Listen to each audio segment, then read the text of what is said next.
चले चलना बाजार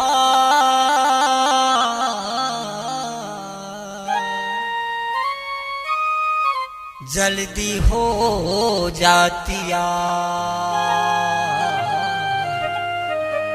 जल्दी हो जातिया।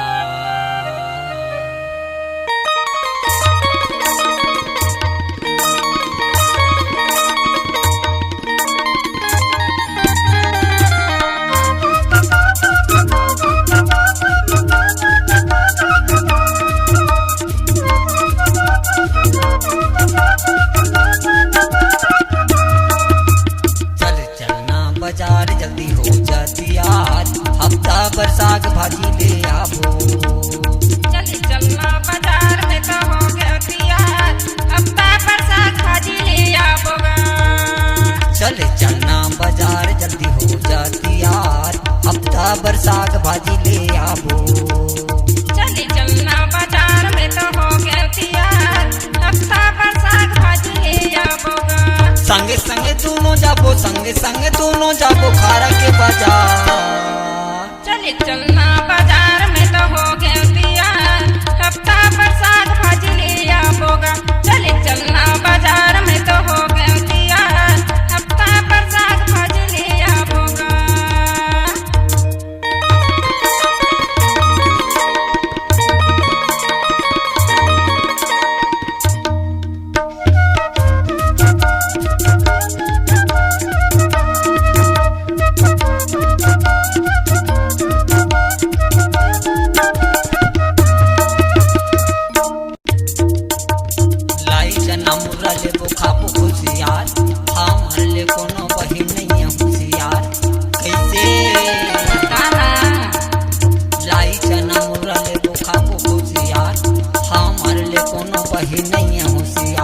पाने खाए घूमत रहिबो, पाने खाए घूमत रहिबो मुहरा हिला।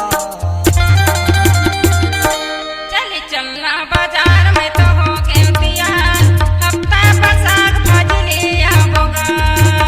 चले चलना बाजार में तो हो गया तैयार, हफ्ता भर साग भाजी ले आवोगा।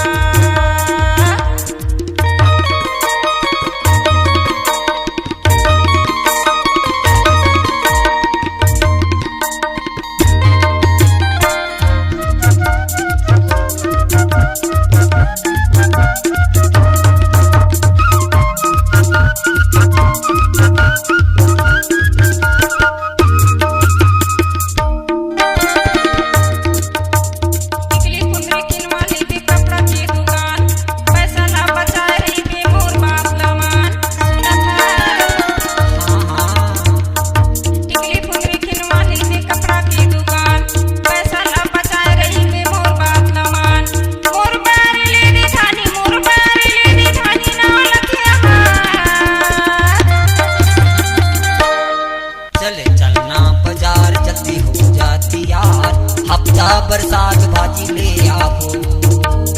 चले चलना बाजार जल्दी हो जाती यार, हफ्ता भर साग भाजी ले आवो।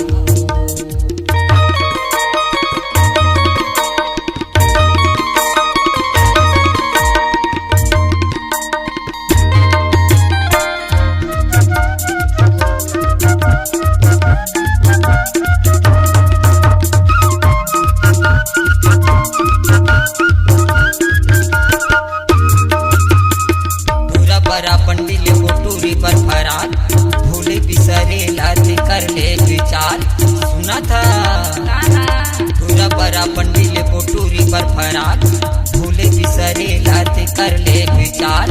मोर पारा फुल पैंट, मोर पारा फुल पैंट तोर पर सलवार। चले चलना बाजार में तो हो गया तैयार, हफ्ता भर साग भाजी ले आवोगा। चले चलना बाजार जल्दी यार, हफ्ता भर साग भाजी ले आवो। हफ्ता भर साग भाजी ले आवोगा, हफ्ता भर साग भाजी ले आवोगा। चले आए दोस्तों, अपने आवाज को नया आयाम देना चाहते हैं तो माँ Lakshmi multi track digital recording studio ग्राम खारा, मोबाइल नंबर 9, 8, 9, 3, 6, 4, 8, 7, 3